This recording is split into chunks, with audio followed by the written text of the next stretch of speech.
Assalamualaikum warahmatullahi wabarakatuh. Perkenalkan, nama saya Citra Levadila. Di sini saya akan memaparkan pemahaman saya dari kelas mata kuliah penglihatan komputer dan analisis citra. Di sini mempelajari bagaimana komputer dapat memperoleh, mengolah, menganalisis, dan memahami informasi dari gambar atau citra digital, agar komputer dapat mengenali pola, objek, atau karakteristik tertentu yang terdapat dalam sebuah gambar atau citra.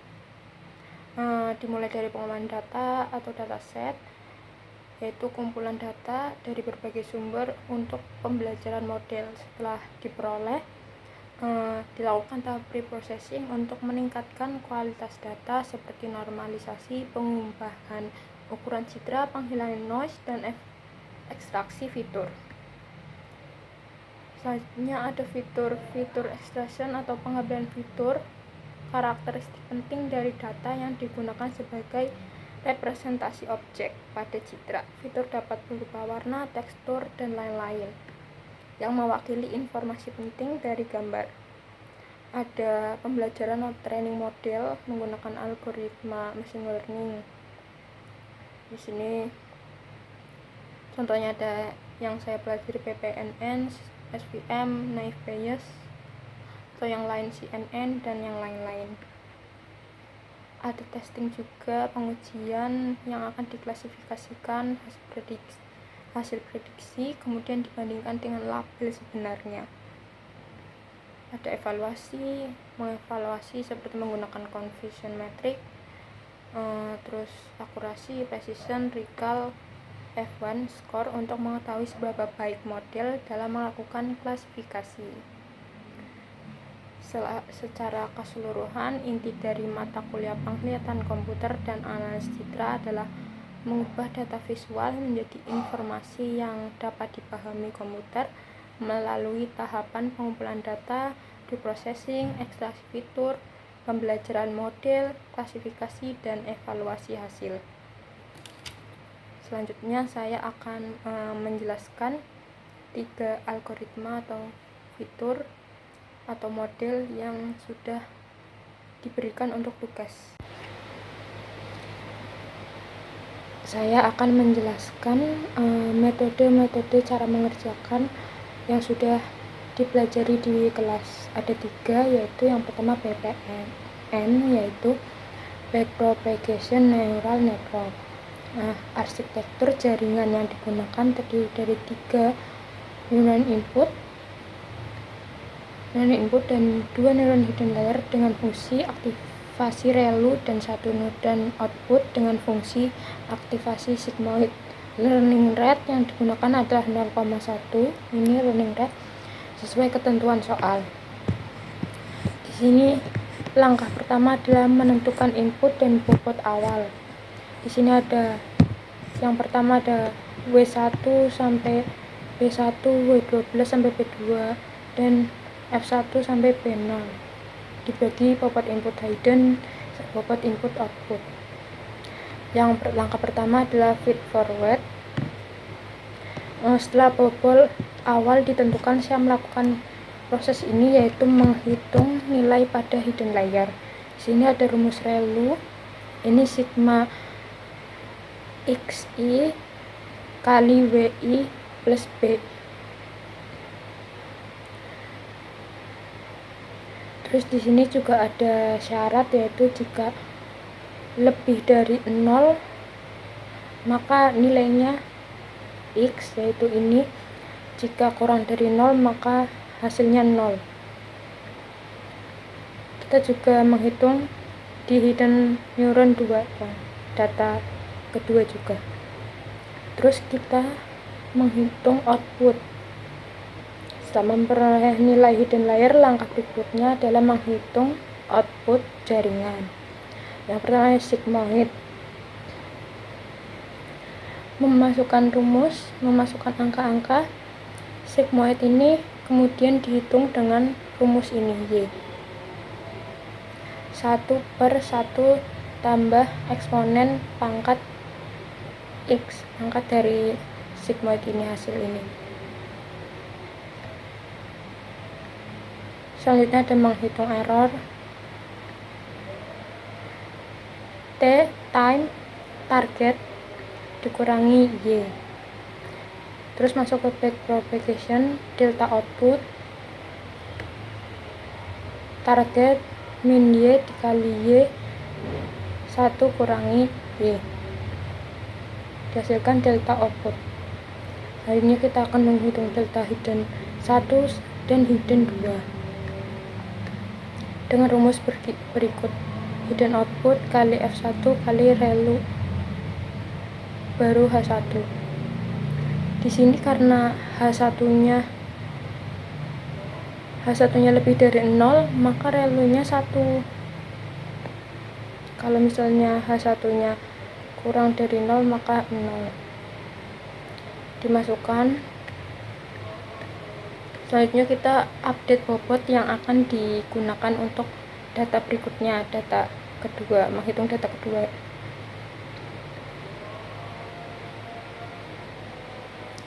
Bobot F1, F2 dengan rumus berikut. Selanjutnya kita bias output juga dihitung bobot yang terbarunya dengan rumus B0 lama tambah A. Nah, ini learning rate. Selanjutnya dikali delta output. Update input hidden WIJ baru sama dengan WIJ lama tambah learning rate delta hidden kali X1 nya datanya, dihasilkan ini, dan data ini akan dihitung untuk data selanjutnya. Ini diulangi sampai data ketiga. Berdasarkan hasil perhitungan yang saya sudah lakukan, jaringan berhasil melakukan proses pembelajaran melalui pembaruan bobot pada setiap iterasi. Output yang diperoleh kemudian diklasifikasikan menggunakan threshold sehingga dapat digunakan untuk menentukan kelas akhir. Jika lebih dari sama dengan 0,5 maka 1. Jika kurang dari sama dengan 0,5 maka hasil prediksinya 0.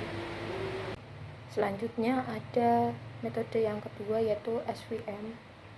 Nah, di sini yang pertama adalah saya membuat tabel yang berisi data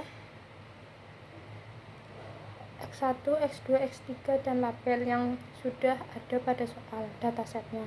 Selanjutnya saya menentukan kelas Y, yaitu jika labelnya 0 maka min 1, jika 1 plus 1. Selanjutnya menentukan support vektor, titik paling dekat dengan batas pemisah, min 1 yang terakhir dan plus 1 yang pertama. Data ini yang akan diambil. Selanjutnya adalah menghitung rata-rata kelas. Yang pertama ada kelas negatif dengan rumus sigma X1 bagi N jumlah data, sigma X2 bagi N, sigma X3 bagi N jumlah, dan hasilnya ini. Terus menghitung rata-rata kelas positif dengan rumus yang sama tetapi data positif. Terus menghitung vektor bobot, sini W, rata-rata kelas positif dikurangi rata-rata kelas negatif, jadi W1, W2, W3. Terus menghitung titik tengah, rata-rata positif kurangi rata-rata negatif bagi 2, dengan hasil seperti ini. Selanjutnya ada menghitung bias dengan rumus B kali M. Tadi yang sudah kita dapatkan dimasukkan, terus ini dibulatkan jadi min 23,81. Terus saya membuat fungsi kepercayaan SVM yang akan nanti disubstitusi setiap data. Fungsinya W kali X tambah B.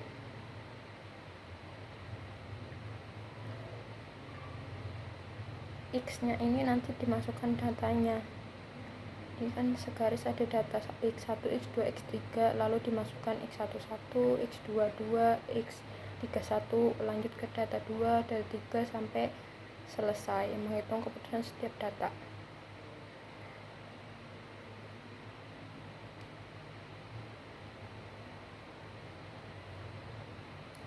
Selanjutnya saya juga melakukan prediksi. Jika fx lebih dari 0 maka kelasnya plus 1, jika kurang dari 0 maka min 1. Karena ini ada prediksinya. Setelah menghitung keputusan kita melakukan prediksi. Selanjutnya dari prediksi tadi dan hasil dataset nyata tadi kita ada confusion metric. TP, TN, FP, FN, true positif, true negatif, false positif, false negatif. Memprediksi positif dengan benar sesuai data, memprediksi negatif sesuai dengan data, salah memprediksi positif, salah memprediksi negatif. Hasilnya ini 6004, TP 6, TN 4, FP 0, FN 0. Terus akurasi dengan rumus TP tambah TN dibagi TP, TN tambah FP tambah FN kali 100%, hasilnya 100%, karena berhasil memprediksi dengan presisi dengan benar. Precision dengan rumus ini hasilnya 100%, recall dengan hasil 100%, F1 score dengan hasil yang 100% juga. Berdasarkan perhitungan SVM kernel linear diperoleh fungsi keputusan yang mampu memisahkan data kelas negatif dan positif dengan baik. Seluruh data berhasil diklasifikasikan dengan benar sehingga model menghasilkan akurasi, precision, recall, dan F1 score sebesar 100%. Metode yang ketiga yaitu naive Bayes. Di sini kita dari dataset yang ada pada soal dengan yang memiliki 3 fitur X1, X2, X3 dan label 0 sama 1. Yang pertama adalah hitung prior. Dari 10 data terdapat 4 data pada kelas 0 dan 6 data pada kelas 1 sehingga diperoleh prior sebesar 0,4 dan 0,1. Selanjutnya menghitung min rata-rata kelas 0. Ini akan digunakan sebagai parameter distribusi Gaussian.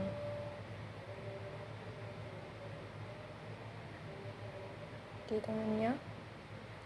Terus ada menghitung standar deviasi kelas 0 untuk setiap fitur, digunakan untuk mengetahui sebaran data dan diperlukan dalam perhitungan.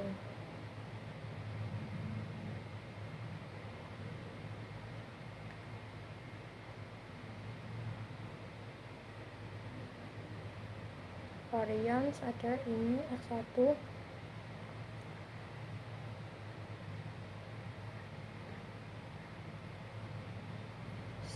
lalu standar deviasi kelas 1,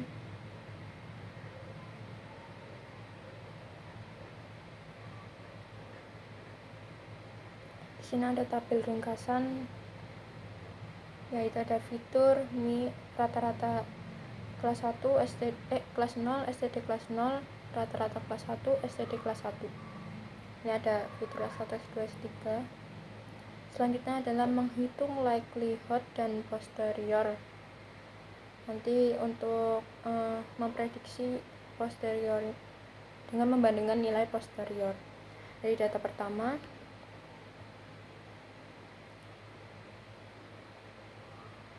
terhadap kelas 0 dihitung dengan rumus berikut. Soalnya ada likelihood X2 kelas 0, X3 masih kelas 0. Selanjutnya adalah menghitung likelihood total dari hasil rumus likelihood tadi. Dengan rumus berikut totalnya dikalikan. Selanjutnya adalah posterior kelas 0.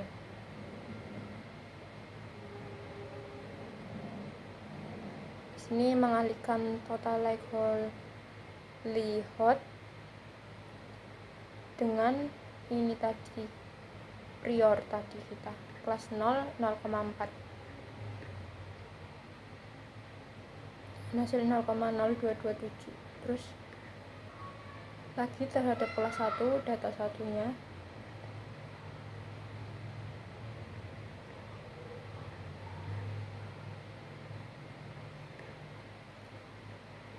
setelah mengetahui posterior. Di sini kita membandingkan posterior kelas 1 dan kelas 0. Karena kelas 0 itu lebih besar dari hasil posterior, karena posterior kelas 1 lebih besar dari hasil posterior kelas 0, maka hasilnya kelas 0 prediksi, dan itu sesuai dengan data. Lanjut ke data 2 dengan perhitungan perulangan yang sama. Terakhir ada membandingkan posterior kelas 0 dan kelas 1. Di sini kelas 0-nya yang lebih besar, jadi sesuai. Jadi prediksinya 0 dan sesuai. Data 3 di sini juga menghitung likelihood dan posterior kelas 0 dan kelas 1, dan lebih besar kelas 0, prediksi 0 dan sesuai.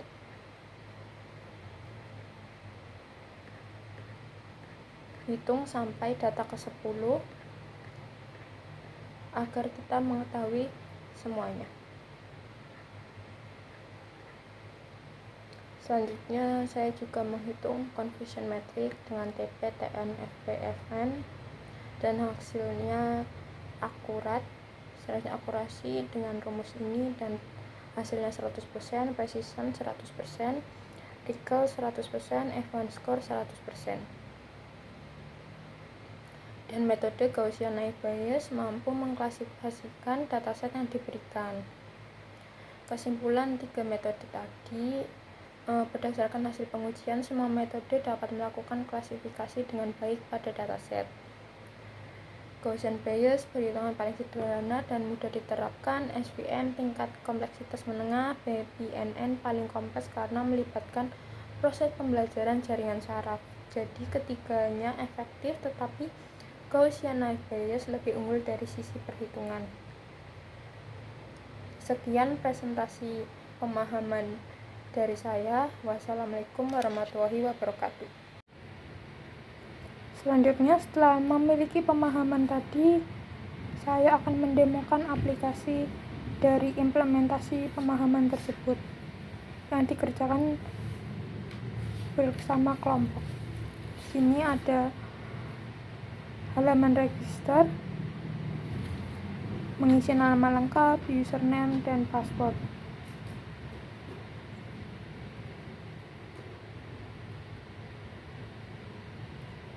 Selanjutnya kita akan login dengan akun yang sudah kita daftarkan sebelumnya. Deteksi dini bencana alam. Di sini ada dashboardnya, penjelasan tentang project kita, tentang sistem kami, ada longsor, kekeringan, lahan aman, dan yang lain. Di sini ada model, 3 model yang akan menganalisis cara kerja, fitur unggulan yang project kita punya.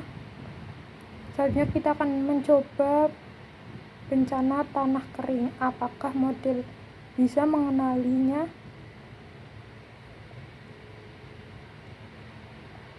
Kita upload gambar.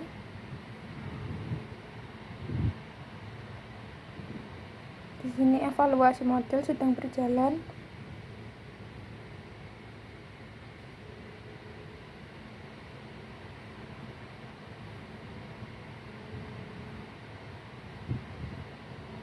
Nantinya akan ada hasil waktu, hasil prediksi, dan akurasinya. Di sini paling tinggi MobileNet V2. Selanjutnya kita akan mencoba lagi tanah longsor.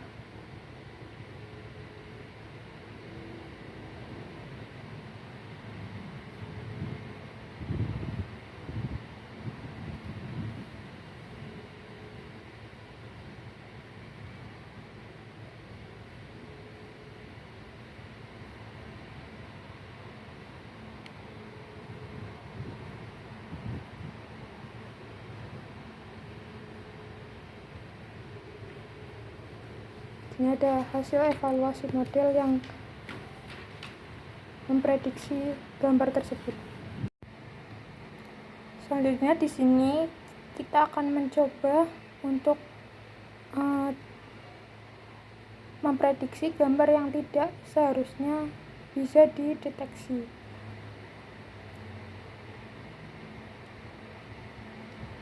Misalnya ada gambar orang, apakah model kita dapat mengetahui ini gambar yang bisa dideteksi atau tidak.